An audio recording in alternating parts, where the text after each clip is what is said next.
All right, so we just got finished talking about rigid transformations. Now let's talk about non-rigid transformations.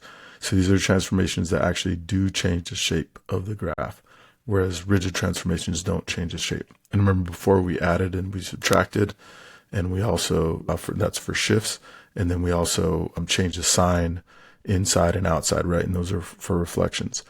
So the operation that we haven't done yet is multiply and divide, right? So when we multiply and divide, that's what creates these non-rigid transformations.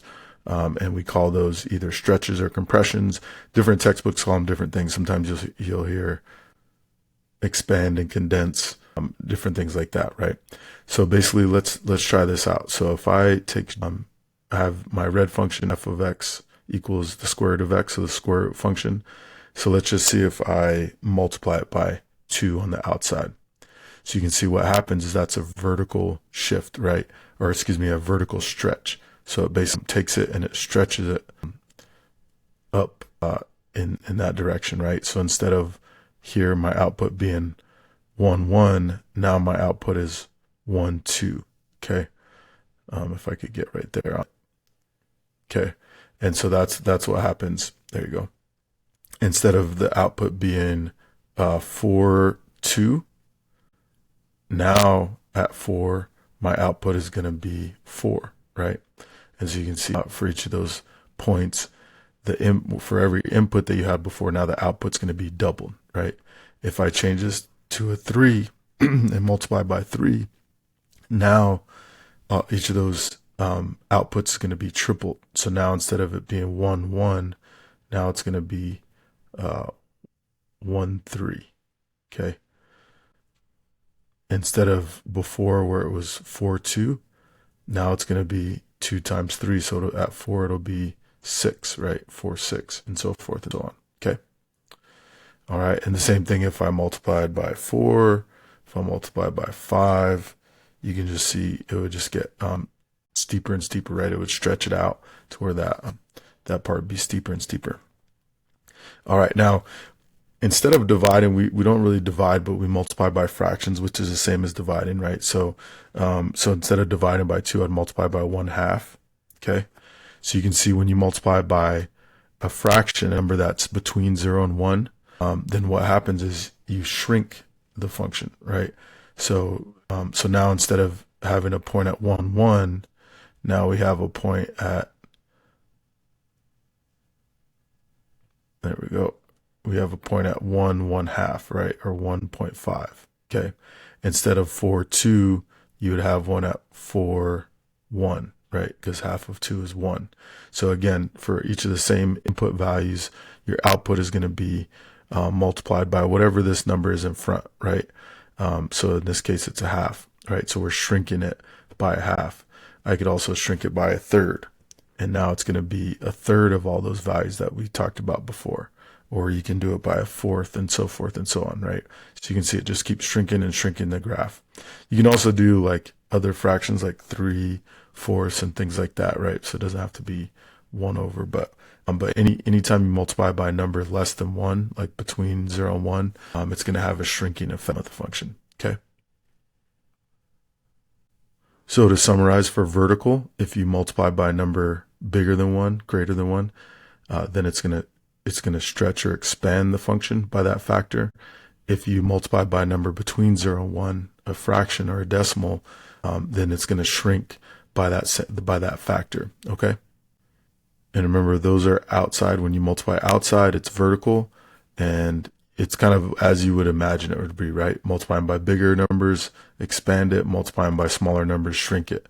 Now on the inside, if we multiply by a number, we remember it's going to be a horizontal change. Anything that happens inside is horizontal. And also remember, anything that happens inside is backwards. And so you would think multiplying by 2 would expand it, but it's actually going to shrink it. Okay. Now, if you look at the blue line, you might think, oh, well, that's actually stretching it vertically. But stretching it vertically looks similar to shrinking it horizontally, right? Basically what we're doing is if you can think of like putting your hands on either side and pressing this red line together, it's going to kind of compress and push it up a little bit, but it's actually shrinking it. And so now my input, instead of putting in 1 and getting out 1. Now I have to put in 0.5 to get out 1. Okay. So think of the input that you have to put in to get the same output is half of what it was, right? Because now if I put in 1, I get the output if I would have had 2 and so forth. And so anyway, it's kind of a tricky to think about sometimes, but here 4, 2. So instead of my input being 4 to get 2, now my input has to be 2 to get 2.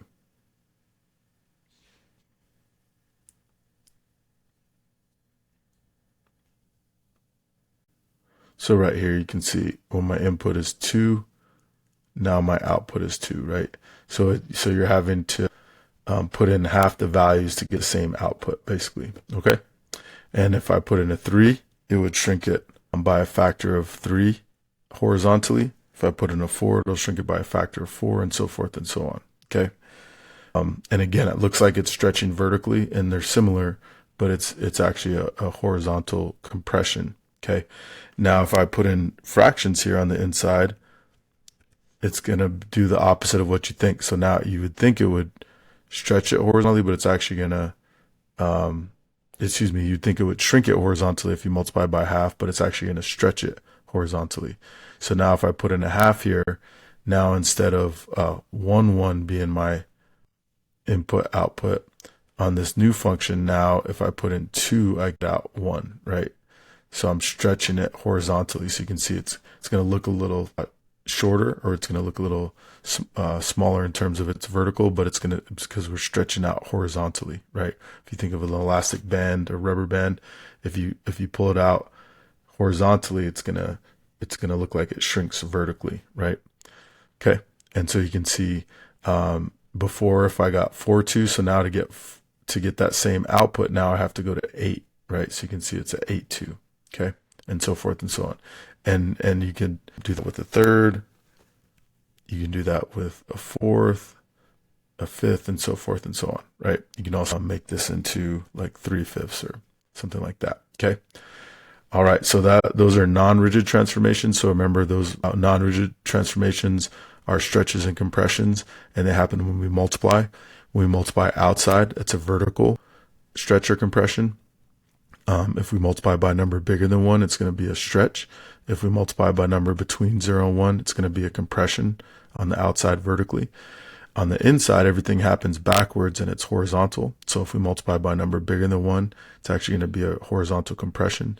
If we multiply by a number bigger than 1, if we multiply by a number between 0 and 1, then it's going to be a horizontal stretch.